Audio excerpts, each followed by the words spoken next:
أعوذ بالله من الشيطان الرجيم بسم الله الرحمن الرحيم الحمد لله رب العالمين والصلاة والسلام على سيدنا محمد وعلى آله وصحبه أجمعين. All right, you guys. Good morning, good afternoon, good evening.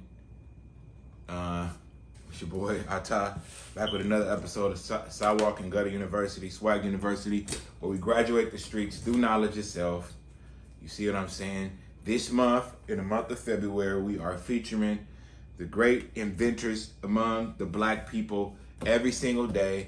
I got this list that I'm working off of that I've had since I've been in high school that I never dissected in research.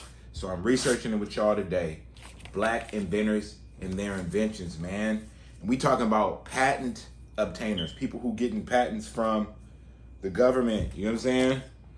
Inventing stuff that's practical, utilitarian, that actually solves problems in real life, man. I'm really astounded by the achievements of these people, bro. You talking about people who were formerly enslaved. A lot of them weren't. Like Thomas L. Jennings wasn't enslaved. That's another thing we need to do. We need to need to clarify is that not all black people were enslaved. My family wasn't enslaved. My grandfather told us that, and I believe him. But the thing that we want to highlight is that, like, we've been kind of pushed through popular culture and entertainment into having one way to express our identity, one way to be, and that way has been primarily destructive. So our push with this channel is really dissecting the lies and all of our beliefs and everything we've been taught about ourselves to really dive deep into who we are, so that we can create a new future for ourselves and our children. We can create a new future for the world because the world is following black people, whether they say it or not. The world is gonna follow whatever black people do. They love us, they admire us. Our presence is important. Our influence is powerful. We rival the people in government and the people in the military and the magnets in business just from our sheer being alone. So that said, but it's time for us to really redefine ourselves so that we can lead the world in a better direction. That's the purpose of this channel, dog. All right. So the person that we have today is Alfred Benjamin. He's the inventor of the stainless steel pads. They don't have a lot about his life online, so I'm gonna just read what they do have. It says Alfred Benjamin. He invented the stainless steel scouring pads. So you know the scouring pads that you use to scrub, like pots and pans and stuff that has solidified food. He invented that.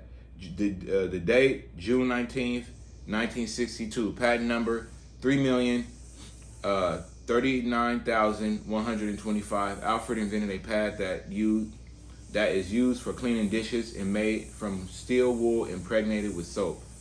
Ingenious idea. And so one thing that I want to highlight is the utilitarian value of the inventions that black people had. And we're gonna see more of this moving forward. It's like so that in science you have two categories of science. You got wait, my tea is, hold on one second, y'all. Damn.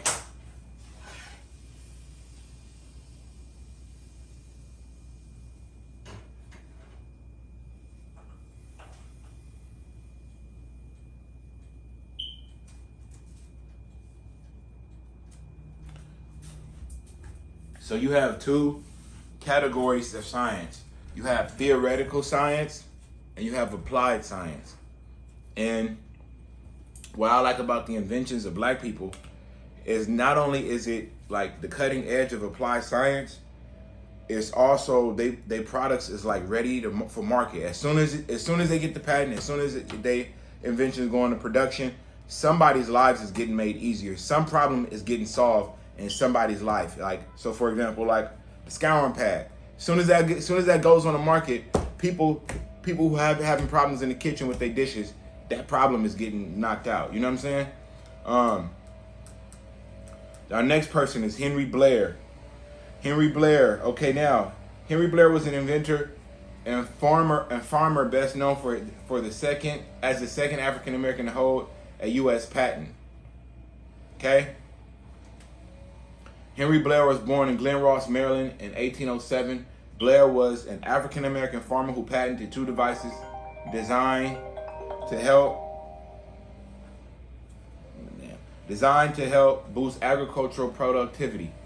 In doing so, he became the second African American to receive a U.S. patent. Blair died in 1860, 5 years before the Civil War. Henry Blair, born in Glen Ross, Maryland.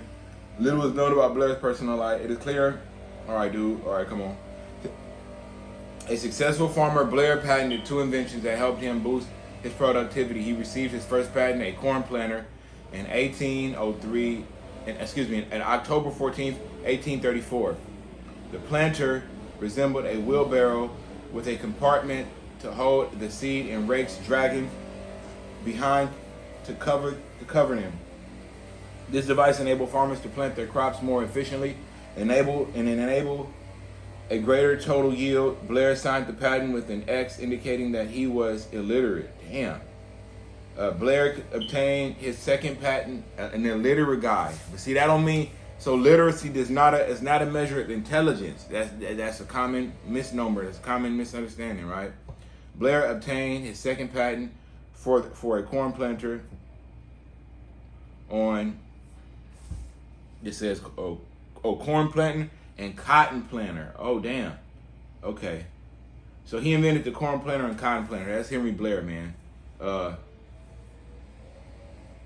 So he basically is the second black person to hold a patent with the United States Patent and Trademark Office of the federal government. It's a federal government agency that gives people patents and trademarks, like for your logos or your inventions and stuff like that. So this is official stuff, dog. It's not no, you know what I'm saying, around the way. You know what I'm saying? Niggas ain't playing game. Next person is Sarah Boone. Sarah Boone. Sarah Boone. Quick facts.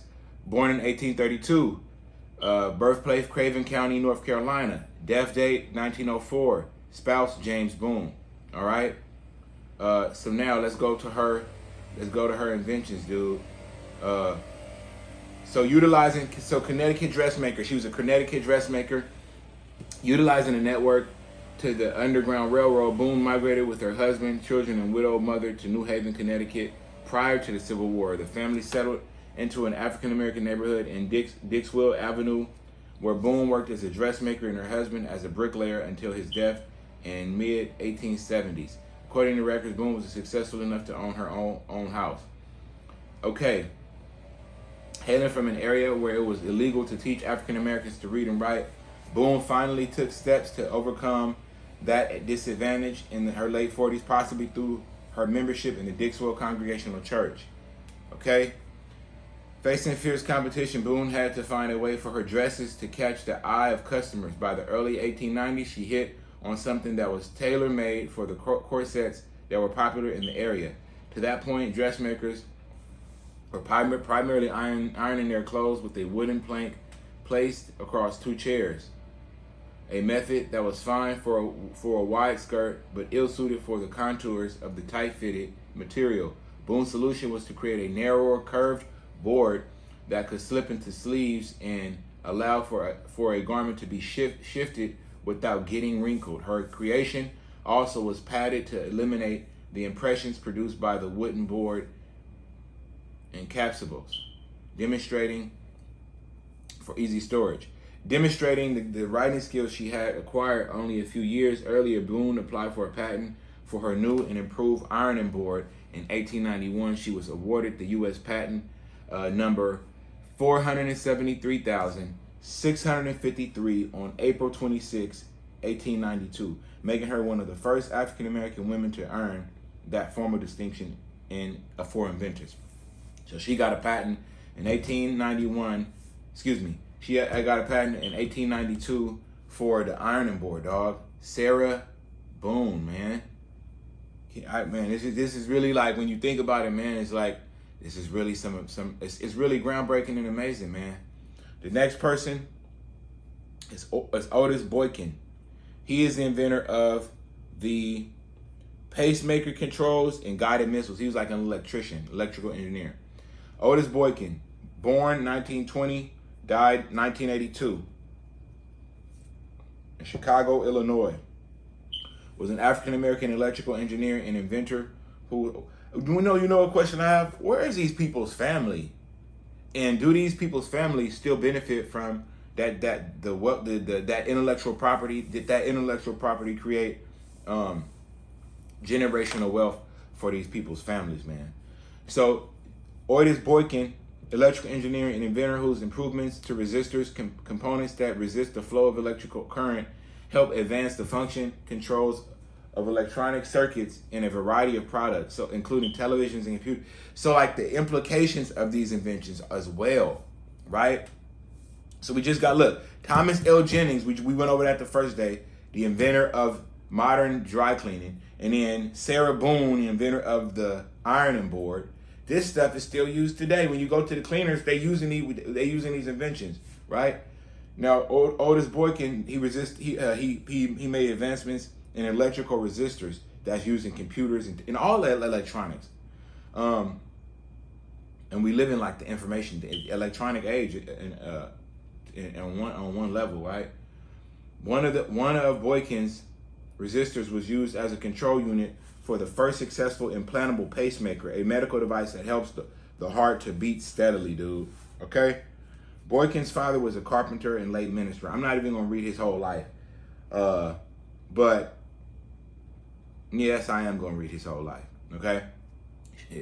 Boykin's father was a carpenter and late minister, and his mother was a homemaker. Boykin attended Fisk University in Nashville, Tennessee. While a student there, he also worked as an assistant at an aerospace laboratory. In 1941, after graduating from Fisk University, he worked for the Majestic Radio and Television Corporation in Chicago. There, he served as a laboratory assistant, eventually became a supervisor, and gained valuable experience in electronics. In 1944, he took a job as a research engineer with P.J. Nelson Research Laboratories, and in 1946 enrolled in graduate studies at the Illinois Institute of Technology. That same year, he started a company, Boykin Fruth Incorporated, with former mentor and fellow engineer Hal F. Fruth. In 1947, Boykin quit graduate studies and pursued a career in electrical engineering. He eventually became an independent consultant for electronic companies in the United States and Europe, bro. Damn. Boykins invented about 26 electrical devices ranging from resistors to a chemical air filter to a burglar-proof cash register, and received 11 patents. See? He received his first patent in 1959 for a wire precision resistor through which a specific resistance value could be assigned to a given segment of wire in an electric circuit. He was later awarded a second patent for a more advanced and more cost-effective version of the technology that was able to withstand exposure to high temperatures, high pressures, and rapid acceleration. Versions of his resistors were used in radios and televisions, computers, and guided missiles. One of Boykin's resistors also made it possible for the pacemaker to regulate a heartbeat with the necessary precision. Pacemakers have saved and lengthened the lives of many people worldwide. Boykins was inducted into the National Inventors Hall of Fame in 2014. That's Boykins, man. Okay, his name is Otis Boykins, inventor of the resistant electrical current resistors. قولي قولي هذا واستغفر الله لي ولكم إنه هو الغفور الرحيم.